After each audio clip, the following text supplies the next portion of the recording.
tarde a todos. Vamos nesse momento nos ligando com o nosso mentor individual, com a espiritualidade amiga desta casa, com Joana de Ângeles, Irmã Rosário, Irmã Teresa, e agradecer a todos pelo carinho, pela amizade, pelo acolhimento. Nos ligamos com nossa mãezinha querida, Maria de Nazaré, pedindo a ela que nos envolva na sua luz, na sua paz, na sua serenidade, que nos aconchegue juntinho ao seu coração de mãe num abraço muito caloroso. De mãos dadas a Maria, chegamos à presença do nosso Mestre amado Jesus, e a Ele pedimos que derrame a sua luz sobre nós, que nos auxilie no entendimento e na aplicação dos seus ensinamentos em todos os momentos da nossa existência.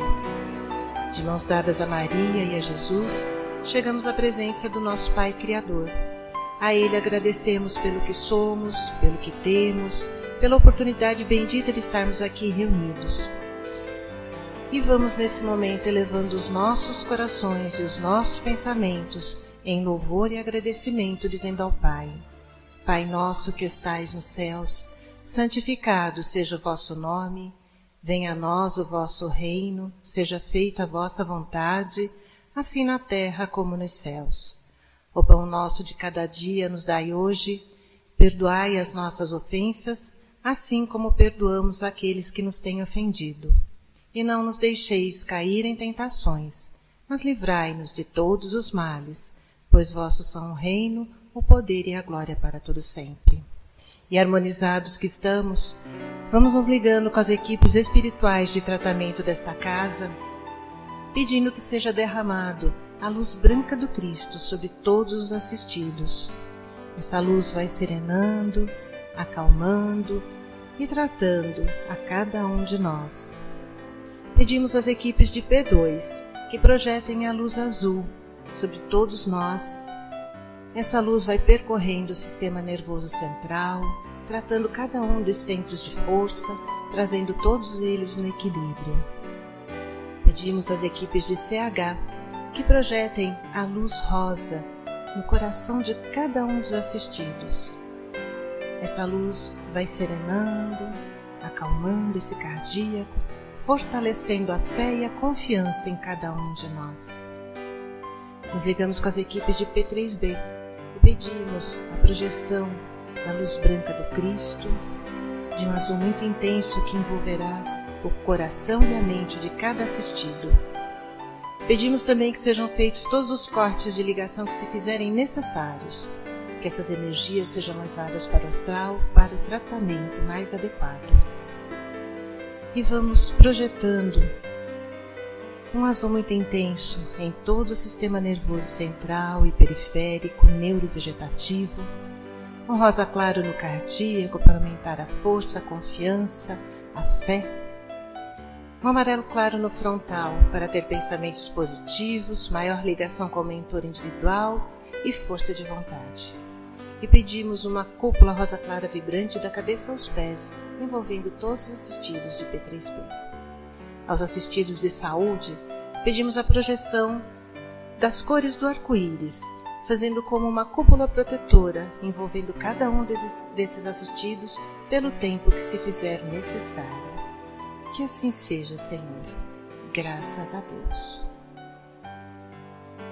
Convidamos a todos para que assistam neste momento a palestra que será colocada no ar. Que assim seja.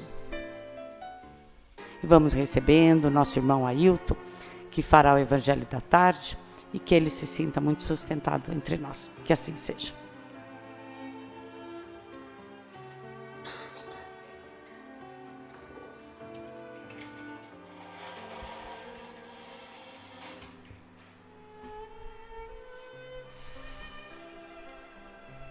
Boa tarde a todos.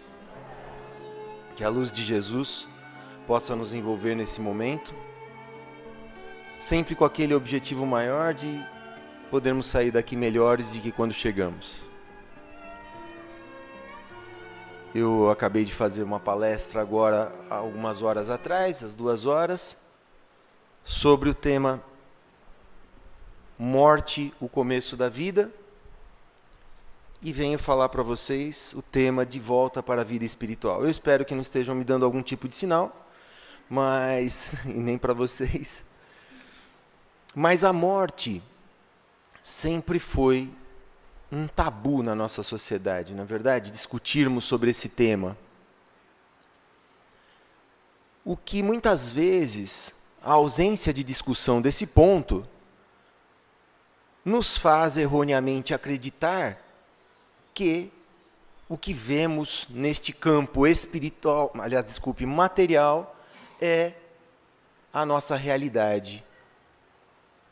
Toda a doutrina de Jesus, primeiro capítulo do Evangelho, ele fala, não vim destruir a lei, né? No segundo, meu reino não é deste mundo.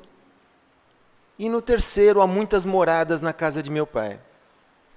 Quando ele é questionado por Pilatos, se ele seria o rei dos judeus, Jesus teria respondido dessa forma, meu reino não é deste mundo.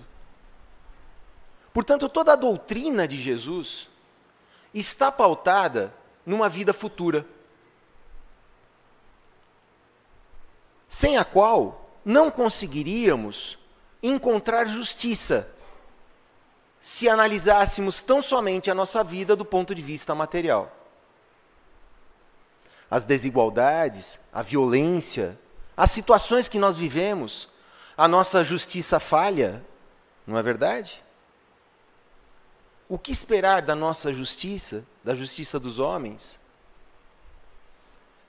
E aí a gente fica imaginando, se toda a doutrina de Jesus foi baseada numa promessa de uma vida futura, de algo melhor, e que para atingirmos este reino diferenciado, nós temos que passar por algumas depurações. Muitas delas nos trouxeram a uma casa como essa. A dor de uma doença, de um desemprego, da perda de um ente querido, que a gente costuma chamar de perda, mas nós não perdemos, é apenas um distanciamento temporário. Enfim, todos esses pontos não permitem que encontremos a felicidade dentro desse plano. Aliás, o orbe terrestre, segundo os Espíritos nos narram no Livro dos Espíritos, é uma das orbes mais atrasadas do nosso mundo. Eles até narram que Júpiter deve ser um dos planetas mais avançados. E segundo eles nos trazem, Marte talvez seja até mais atrasado que o planeta Terra. Então nós temos um universo habitado pela espiritualidade. De formas bem diversas das nossas. Porque nós ainda temos essa matéria grosseira que é o nosso corpo. Esses sofrimentos que narrava há pouco, que nos fazem, às vezes, sentir frustrados, desesperados. E aí vem Jesus e nos traz essa esperança de, se passarmos por esses sofrimentos, que são um lapso de tempo muito breve. Eu vejo pessoas aqui com uma certa idade, que se fossem inquiridas, se fossem questionadas, é possível que vão lembrar dos seus 15 anos, dos seus 20 anos, e que vão imaginar esse tempo como se fosse ontem. A nossa passagem na Terra é muito breve.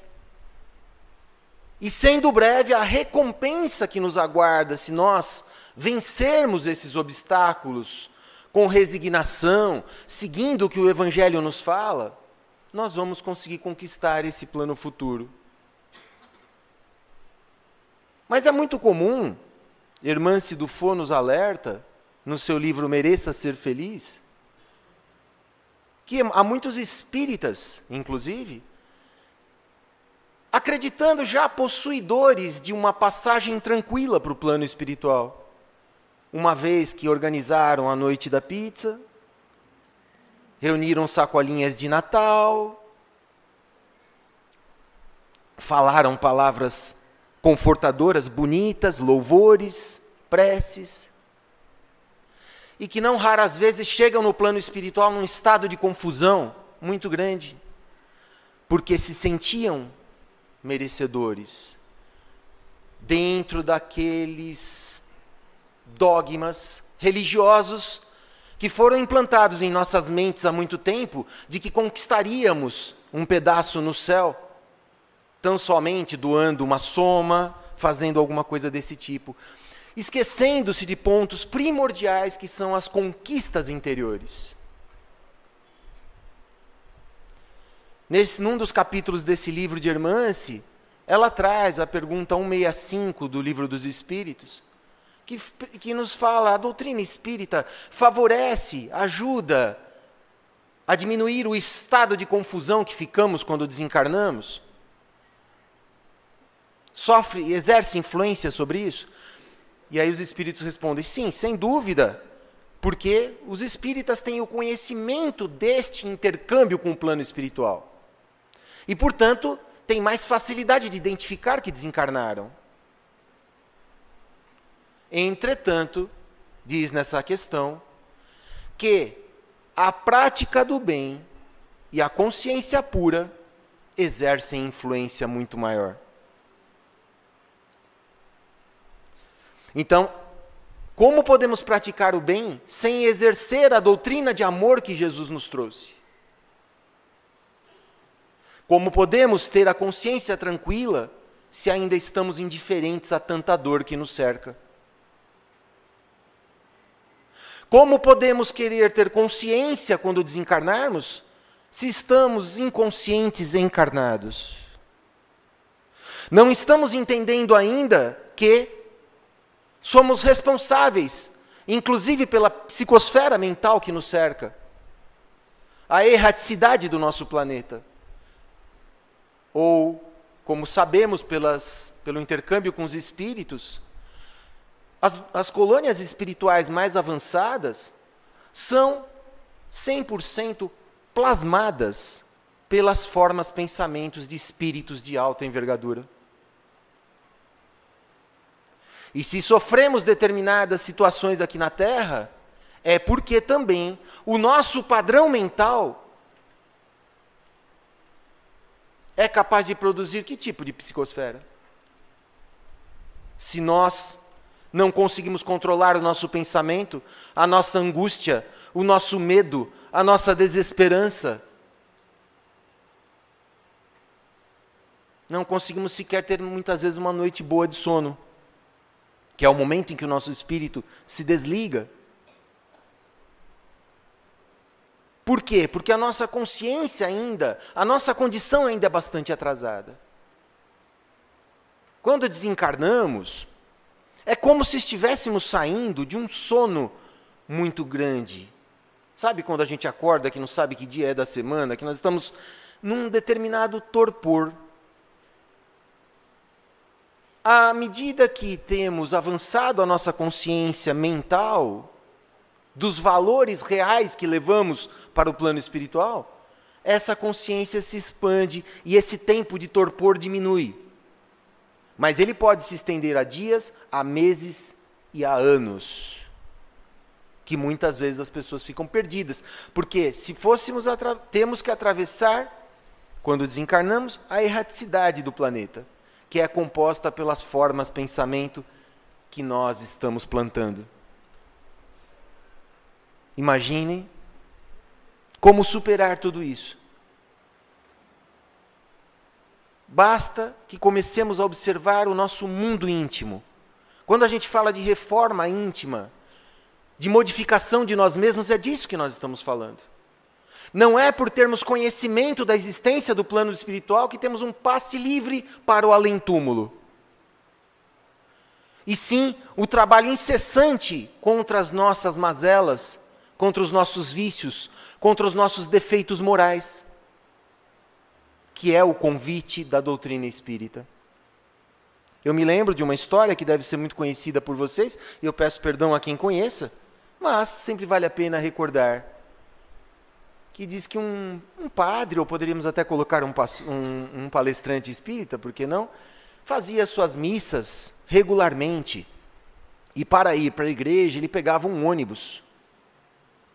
E ele notava que o motorista desse ônibus corria muito. E as pessoas ficavam apavoradas, reclamavam muito da velocidade desse motorista no ônibus.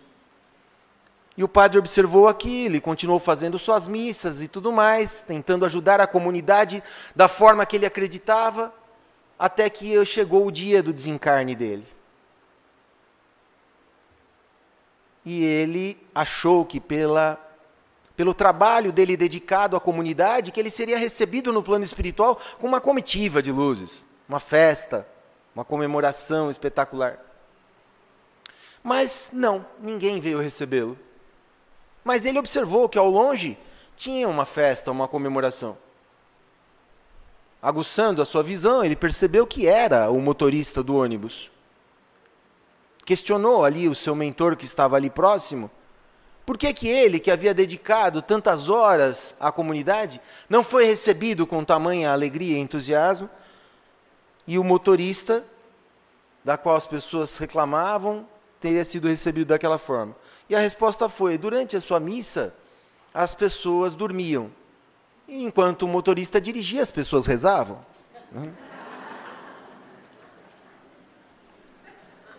Com isso, o motorista... Por isso eu peço gentilmente que ninguém durma na minha palestra.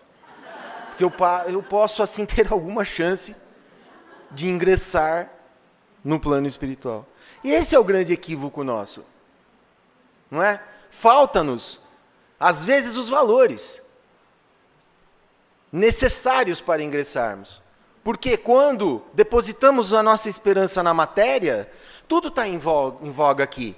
Então eu vou lutar com unhas e dentes no emprego que eu estou, independente se eu prejudiquei alguém. Eu vou lutar como aquela criança.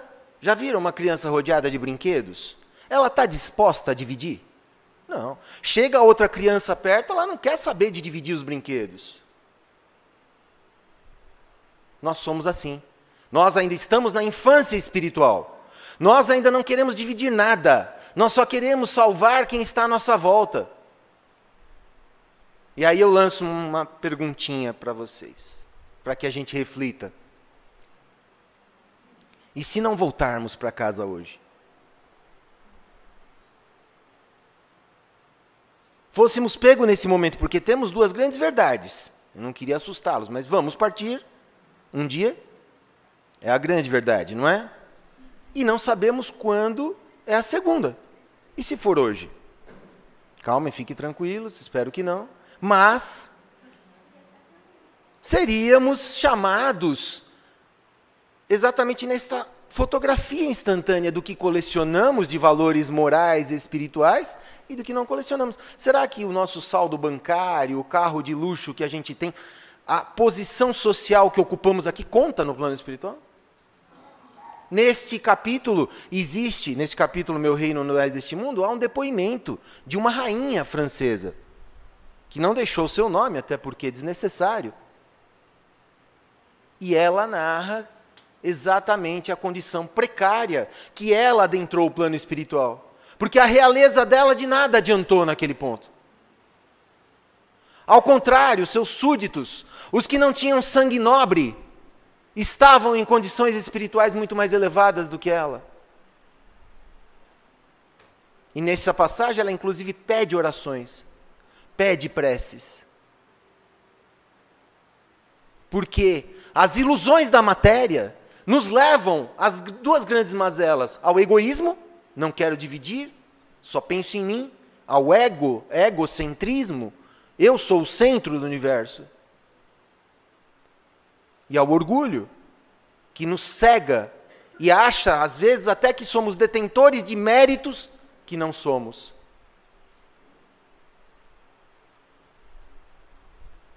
Nós somos seres ainda bastante estranhos, né, nas coisas. A gente ainda, desde criança, desde jovem, quando tirávamos uma nota baixa na escola, primeira providência não era corrigir a prova e melhorar.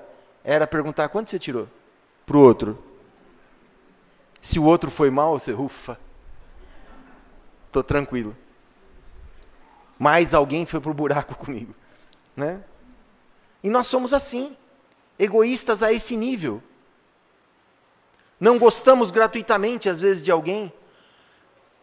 Acusamos o governo, a política, o Superior Tribunal de Justiça. Acusamos. Mas qual terá sido o nosso padrão mental diante disso? Porque a questão é que estamos passando distraídos a essas questões. Estamos esquecendo que o projeto de evolução é individual, é único, é solo. Não obstante tenhamos ajudas, né? À nossa volta, o nosso mentor torcendo por nós, desesperado, coitado. Mas a nossa família com diversos papéis. Mas quem vai se ver às voltas no plano espiritual? Somos nós. Querem ver que interessante? Tem uma questão aqui no Livro dos Espíritos que eu quero ler. Que sensação experimenta a alma no momento em que se reconhece no mundo dos espíritos? Olha que interessante. Os espíritos respondem: depende. Se fizeste o mal com o desejo de fazê-lo, estarás no primeiro momento envergonhado de o haver feito. Para o justo é muito diferente. Ele se sente aliviado de um grande peso, porque não receia nenhum olhar o perquiridor. Então, a nossa consciência pura é que é esse ingresso. Mas como eu vou trabalhar uma consciência pura se eu não estou dando combate? Se eu resolvo apontar para os outros e eu não mudo o meu pensamento? As notícias chegam até nós, não tem problema, faz parte da tecnologia, da velocidade, da globalização. A questão é que tipo de tratamento mental eu dou para essa notícia? Que tipo de vibração eu endereço para aquela pessoa que foi solta?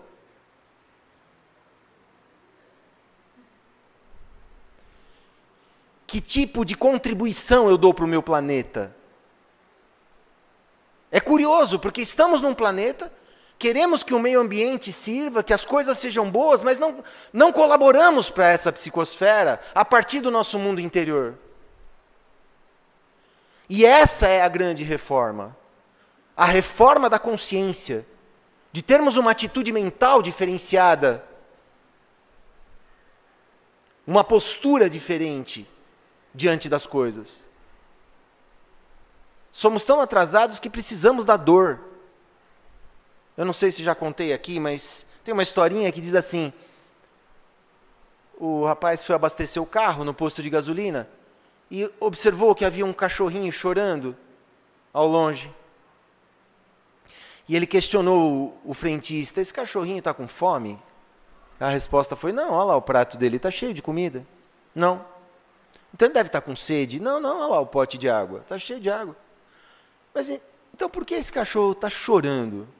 É porque a tábua que ele está deitado tem um prego.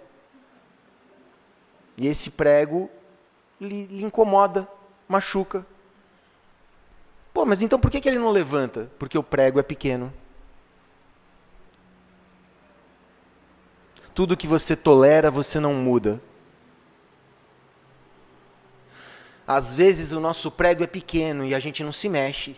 A gente está dizendo assim: manda mais um pouquinho de dor, sem o qual eu não vou fazer nada para melhorar.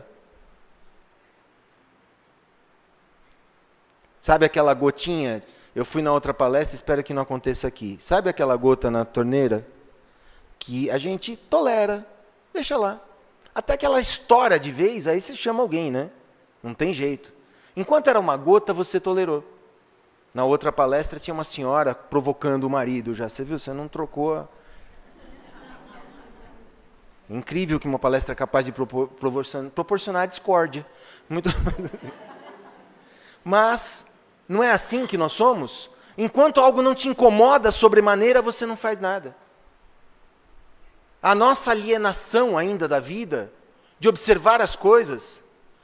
Eu não quero tirar aqui o mérito de uma pessoa que vai em Aparecida do Norte e anda até a Catedral de joelhos. Mas certamente eu preferia que ele conservasse os joelhos em ordem para se abaixar a uma pessoa que está relegada ao relento, da qual nós fingimos não ver. Conserve seus joelhos em ordem. Porque não é isso que o plano espiritual quer. Que a gente fique sofrendo sem necessidade. Mas que a gente seja capaz de estender as mãos a alguém. e recorrer ajudar aquela pessoa a sair daquele estado mental destrutivo. Saímos dizendo, ele poderia estar trabalhando, é verdade, e você daria trabalho para ele? Você deixaria ele entrar na sua casa para cortar a grama? É chegada a hora, meus irmãos, de que nós possamos ter um olhar diferenciado. Primeiro sobre nós. Antes de apontarmos para alguém, eu lembro sempre isso. Nada como um bom orgulhoso para identificar outro. As mazelas que estamos apontando para alguém, nós a conhecemos porque nós as possuímos. Senão elas passariam até desapercebidas por nós. O verdadeiro humilde não sabe nem que é humilde.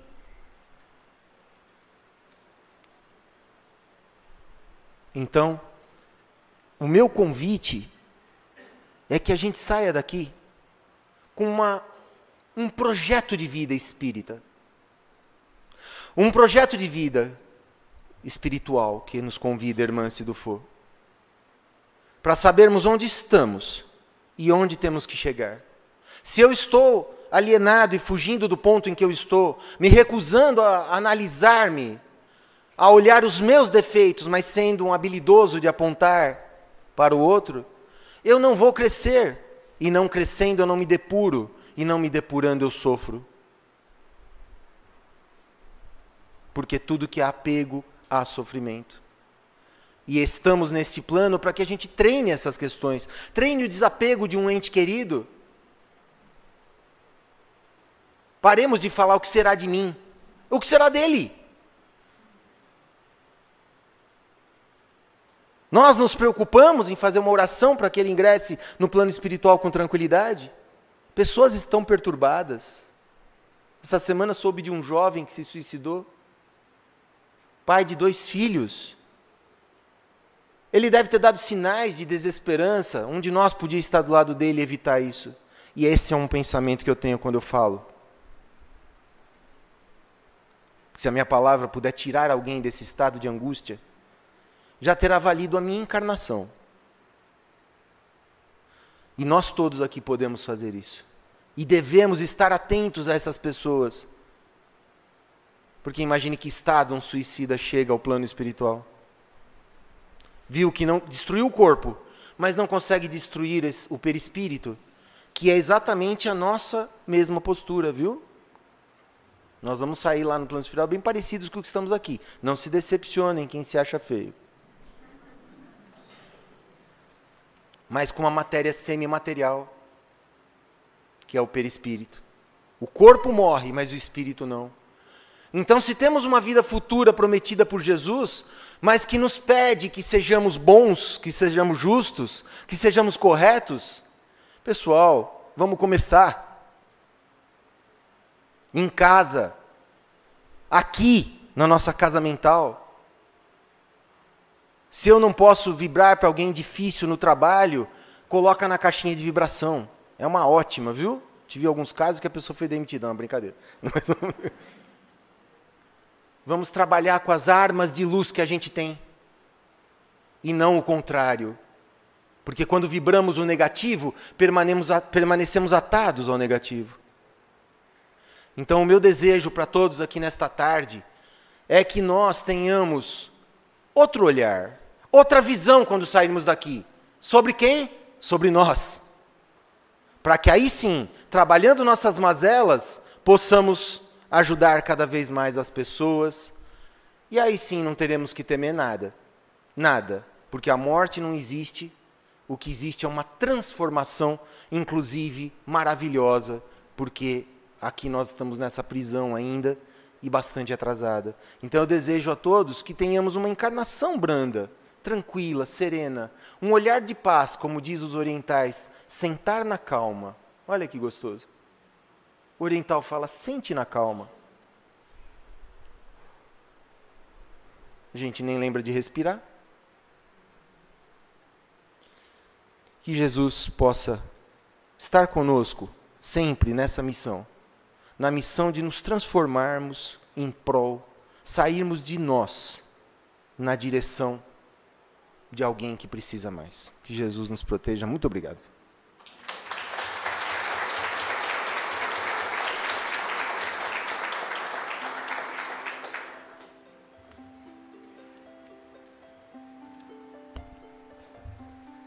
Agradecidos ao nosso irmão por essas palavras de sabedoria, que possam tocar realmente profundamente nas nossas vidas.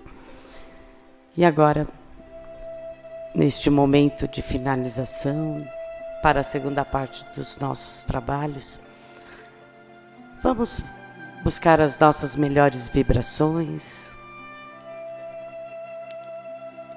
e buscar entregar o nosso melhor ao nosso planeta Terra, ao nosso Brasil tão necessitado de amor, de cuidado, de boas vibrações. Vamos lembrar hoje de vibrar por todos aqueles nossos irmãos que nos pedem preces, pela nossa urna de vibrações, pelos nomes que estão lá contidos, por todos aqueles irmãos que estão deixando o nosso planeta, partindo para a vida espiritual, e por todos aqueles que estão aqui chegando, porque este é um trem que vai e volta. Então que todos sejam muito acolhidos, tem tanto quem parte quanto quem chega. E nós que estamos aqui, que possamos aproveitar este presente de Deus todos os dias e buscar o nosso melhor, cada dia melhor. E que nós agradecemos este momento que aqui estamos, esta doutrina que nos liberta, que nos esclarece. E que possamos retornar aos nossos lares e levar deste amor, para que possamos compartilhar com todos que lá ficaram. Muito obrigada a todos, que tenhamos um bom fim de semana e que Deus nos abençoe. Que assim seja.